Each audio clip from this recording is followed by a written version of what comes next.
વધુ એક મહત્વપૂર્ણ સમાચાર ગુજરાતમાં 3 નવા ફોજદારી કાયદા લાગુ થશે। જી હા, 30મી એપ્રિલની તારીખ 30મી એપ્રિલ સુધીમાં 3 નવા ફોજદારી કાયદા લાગુ કરી દેવામાં આવશે। કેન્દ્રીય ગૃહમંત્રી અમિત શાહની અધ્યક્ષતામાં દિલ્હીમાં ખાસ બેઠક મળી હતી અને બેઠકમાં નિર્ણય લેવામાં આવ્યો છે।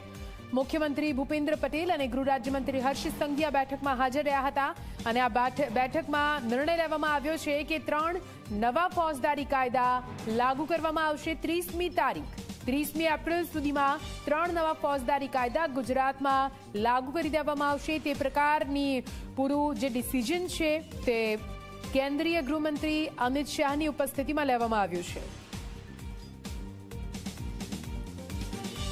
તો આપને જણાવી દઈએ, આ સમગ્ર મામલે ભૂપેન્દ્ર પટેલ દ્વારા ટ્વીટ પણ કરવામાં આવ્યું છે અને માહિતી આપવામાં આવી છે।